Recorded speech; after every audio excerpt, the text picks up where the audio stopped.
September 30th, 1968, the first giant 747 is presented to the world. This is a milestone in Boeing history, a time to look forward and a time to look back. Picture this. You're boarding a Boeing 747, that massive aircraft with the unmistakable bulge on top. You've seen it 1,000 times in movies, at airports, maybe you've even flown in one. But here's something that'll blow your mind. That hump, that iconic design feature that makes the 747 instantly recognizable, it was never supposed to exist. Not like this anyway. And what's even crazier, the reason it's there reveals one of aviation's biggest miscalculations, a mistake that accidentally created the most beautiful aircraft ever built. I'm about to show you why the Boeing 747 has that weird hump, and trust me, the real story is nothing like what you've been told. Let's go back to 1965. These Marines on patrol made contact with the elusive enemy. The Vietnam War is raging. Pan Am's president Juan Trippe has a problem. His airline is making money hand over fist, but he needs bigger planes, much bigger. The 707s flying across the Atlantic are packed, standing room only. But here's the thing, Trippe doesn't just want a bigger plane, he wants to revolutionize air travel. He calls up Boeing's president Bill Allen with an audacious request. Build me an aircraft 2.5 times larger than anything flying today. Allen thinks he's insane. The engineering challenges alone seem impossible, but Trippe sweetens the deal. He promises to buy 25 of these giants.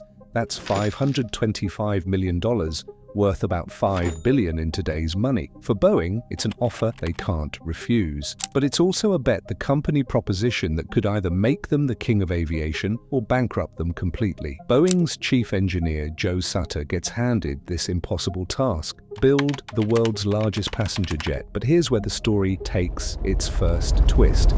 Sutter and his team, they don't actually believe this plane will carry passengers for long. And this belief, this assumption, it's what creates the hump. Let me explain.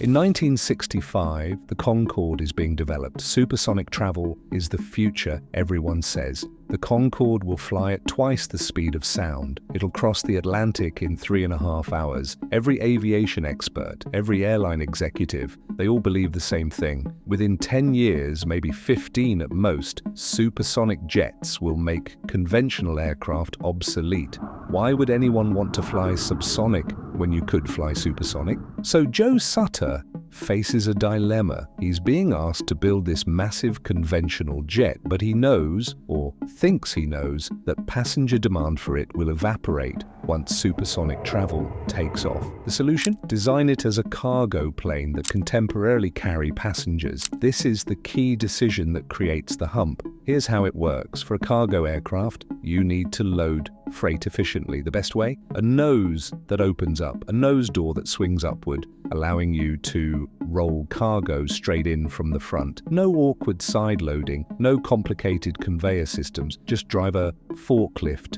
right into the nose. It's brilliant, but there's a problem. If the entire nose opens up, where do you put the cockpit? The answer? Put it on top. Elevate the cockpit above the main cargo deck. That way, when you swing the nose up, the flight deck stays intact. The pilots sit in a little bubble on the roof, while cargo rolls in below. It's elegant engineering, but now you've got this raised section, this hump, running back from the cockpit, and you can't just have it end abruptly. Aerodynamics don't work that way. You need to blend it smoothly back into the main fuselage. So the designers extend this upper deck section backwards. They create a long, gradual slope. The iconic hump is born. But remember, this is supposed to be temporary. Sutter and his team, they're thinking 5, maybe 10 years of passenger service. Then this thing becomes a pure cargo hauler. So they don't invest too much in that upper deck area. Initially, it's just meant to house the cockpit, some crew rest areas, maybe a little lounge. It's an afterthought, a necessary compromise. And here's the beautiful irony.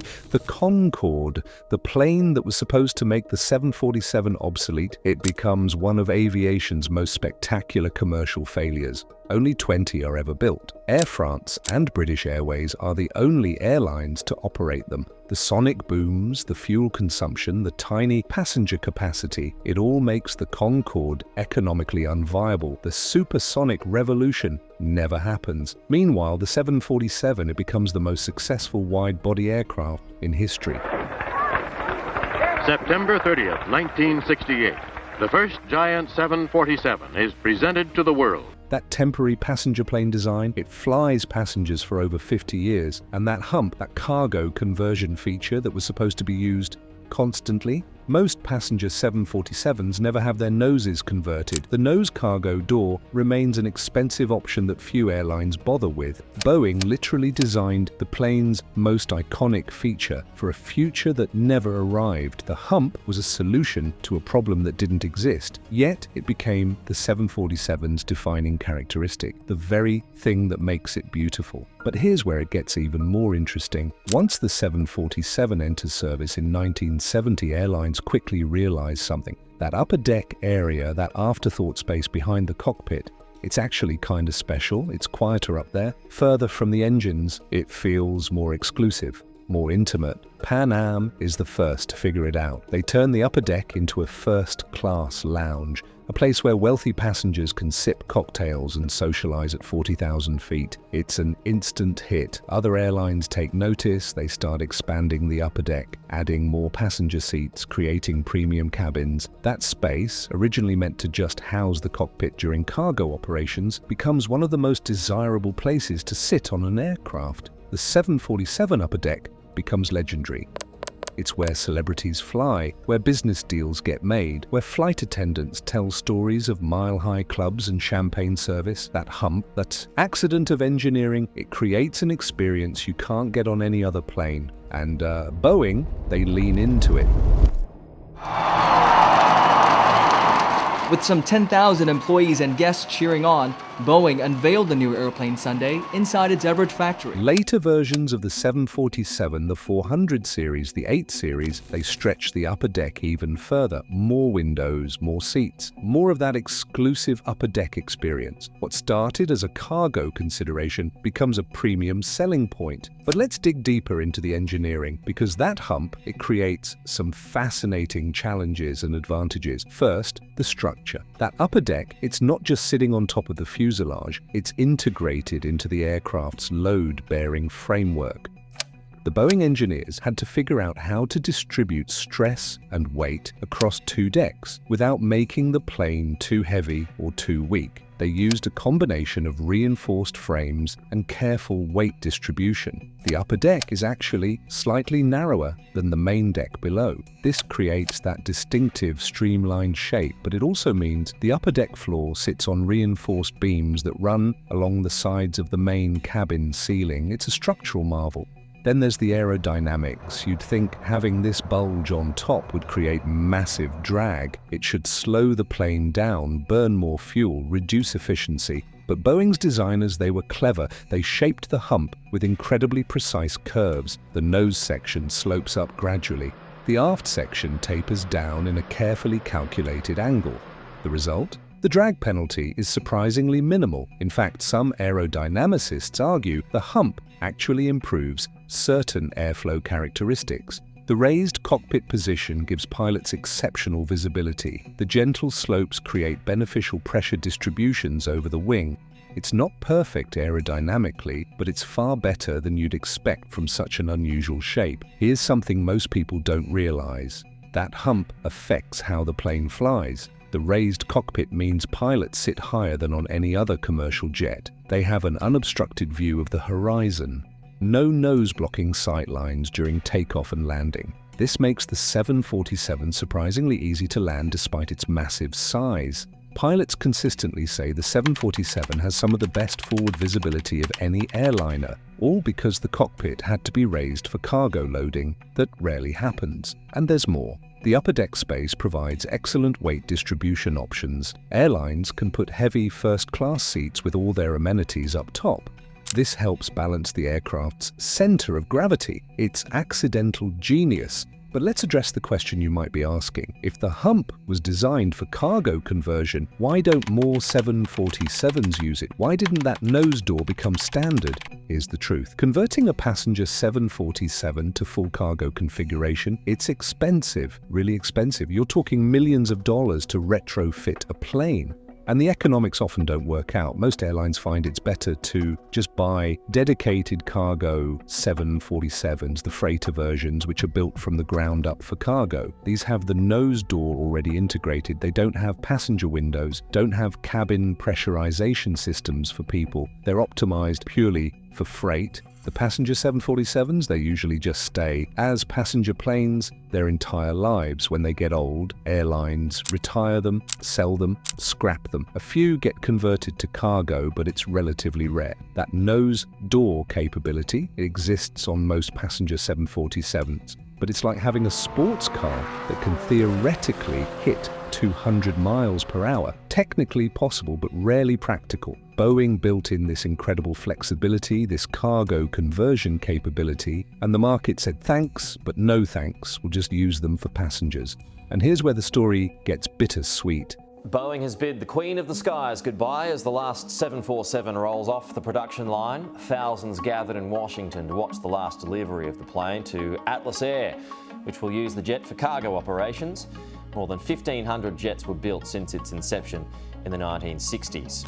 The 747 is dying. Boeing delivered the last one in 2023. Over 50 years of continuous production ended. Airlines are retiring their fleets, replacing 747s with more efficient twin-engine jets. The Airbus A350, the Boeing 787. These modern planes burn 20 to 25% less fuel per seat. They're cheaper to maintain, easier to fill with passengers. In an era of rising fuel costs and environmental concerns, the four-engine jumbo jet makes less economic sense. One by one, the queens of the sky are heading to desert boneyards. But here's what's beautiful about that hump, about that accidental design. It means the 747 will never be forgotten. That distinctive silhouette, it's burned into our collective consciousness. When people picture an airplane, they often picture a 747. That hump makes it iconic, makes it timeless. Future generations might not fly on 747s, but they'll recognize them instantly. In museums, in movies, in photographs, that hump, that mistake, that solution to a problem that never materialized, it gave aviation one of its most beautiful accidents.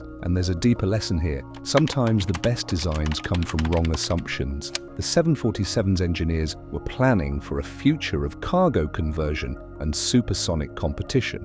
Neither happened.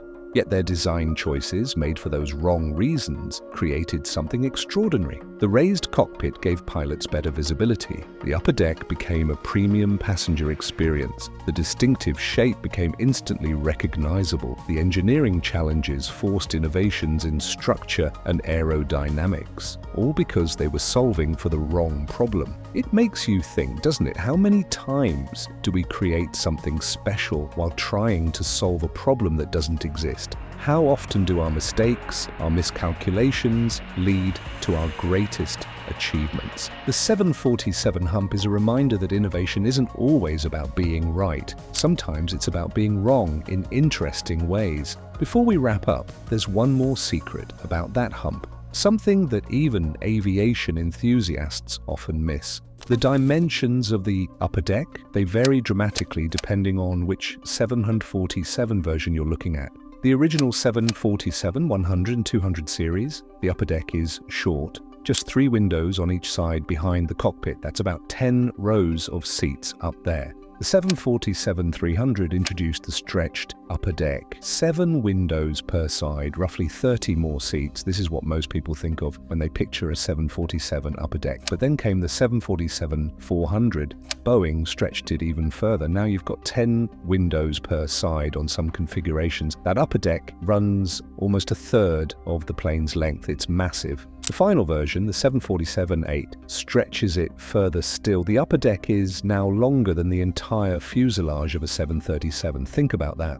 What started as a small bump to house the cockpit during cargo loading became bigger than an entire commercial airliner. Each version of the 747 made the hump more prominent, more pronounced, more iconic. It's like Boeing kept doubling down on their mistake, making it even more central to the design, and passengers loved it. That upper deck became so desirable that some 747-400s have entirely premium seating up there. Business class, first class, no economy seats whatsoever. The accidental feature became the primary selling point. So next time you see a 747, whether in person, in a photograph, or in a museum one day, look at that hump with fresh eyes. You're not just seeing a design feature, you're seeing a monument to a future that never happened, a testament to wrong assumptions, a reminder that sometimes our most beautiful creations come from our biggest miscalculations. That hump exists because smart engineers believed something that turned out to be completely false. And because they were wrong, they built something extraordinary. The Boeing 747's hump wasn't designed to be iconic. It was designed to be practical. It wasn't meant to be beautiful. It was meant to be functional. It wasn't supposed to last. It was supposed to be temporary.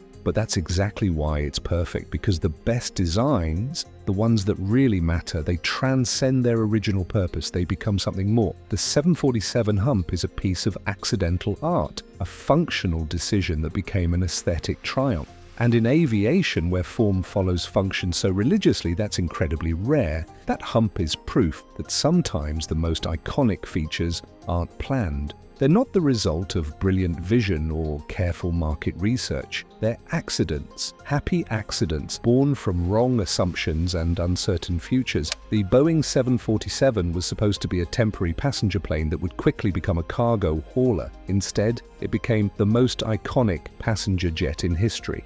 And that beautiful accidental hump, it's the reason why. Now let me share something that'll really put this in perspective. To the beginnings. May 1966.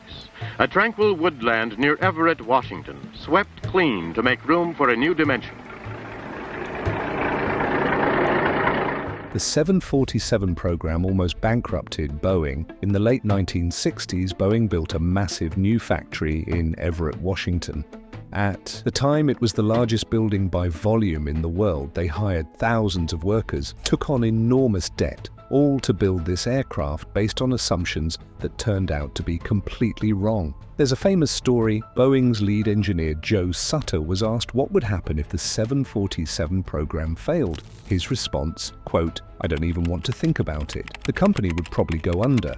Even though their core assumptions were wrong, the engineering was so solid that it succeeded anyway. That hump worked not because of their predictions, but despite them. Hey, let's talk about what it's actually like to fly in that hump. I've spoken with dozens of pilots and flight attendants who've worked on 747s. They all say the same thing. The upper deck has a completely different feel. Down on the main deck, you're aware you're in a massive aircraft, 400 plus passengers, wide aisles, that classic jumbo jet experience. But climb that spiral staircase to the upper deck. Everything changes. Suddenly it feels intimate, like you're in a private jet attached to the top of a commercial airliner. The cabin narrows slightly, the ceiling is lower, there are fewer seats, it's quieter too, the engines are further away. You're above most of the fuselage turbulence. Flight attendants love working the upper deck, it's easier. Fewer passengers to manage, usually more appreciative customers since it's often premium seating. And there's something psychological about it. Being on the upper deck feels special, exclusive. People take photos of that spiral staircase. They talk about sitting upstairs on the 747. It becomes part of their travel story. Airlines understood this. They used it in marketing. Fly upstairs on our 747, experience the upper deck, see what's above the clouds. That hump, that engineering compromise became an experiential selling point. You weren't just flying to your destination, you were flying upstairs on a 747. That meant something. Here's another fascinating detail. The 747's cockpit sitting up there in that hump, it gives pilots a unique perspective on weather. They can see storm systems developing before pilots in lower positioned cockpits. They can observe cloud formations more clearly. During approaches, especially in bad weather, that elevated position provides crucial visual references. It's one reason why 747 pilots often say they feel more confident in challenging conditions. The plane gives them better situational awareness. And all of this, Every bit of these advantages came from a design choice made to facilitate cargo loading that rarely happened. The Hump kept delivering benefits that had nothing to do with its original purpose. The Airbus A380 in many ways repeated the 747 story. Airbus bet big on an even larger aircraft. They assumed airport congestion would drive demand for super high capacity planes. The A380 became a commercial disappointment. Airlines didn't want aircraft that big. The market moved toward smaller, more flexible twin-engine jets. Airbus stopped producing the A380 in 2021 after making only 251 aircraft. Compare that to over 1,500 747s built. The difference? The 747 succeeded despite wrong assumptions. The A380 failed because of them. Yet here's what makes the 747 special. Even with all those wrong assumptions, the plane worked. Not just worked, but excelled. It set records, carried more passengers across more oceans than any other aircraft. The 747 proved that sometimes, if your fundamental engineering is strong enough, you can survive being wrong about everything else. That hump is the physical manifestation of that truth, a feature built for the wrong reasons that became exactly right.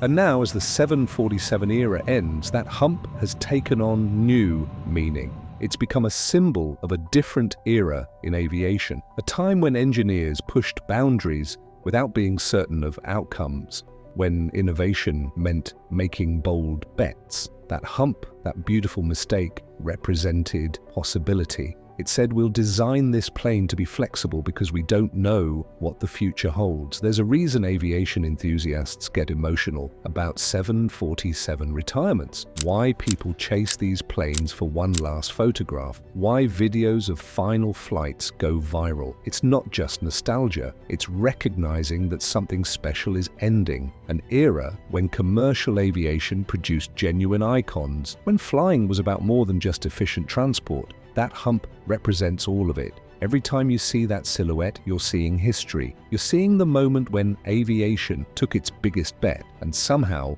won despite all the odds. If you found this story fascinating, imagine what other secrets are hiding in plain sight. What other engineering marvels around us exist for reasons we don't understand? What other icons were created by accident? The world is full of these stories, of mistakes that became masterpieces, of wrong turns that led to right destinations. The 747 hump is just one example, but it's a powerful one because every time you see that distinctive silhouette breaking through the clouds, you're witnessing proof that sometimes being wrong is exactly right. And that's the secret of the Boeing 747's hump. It exists because brilliant engineers made wrong assumptions about the future, and thank goodness they did, because their mistake gave us one of the most beautiful aircraft ever built.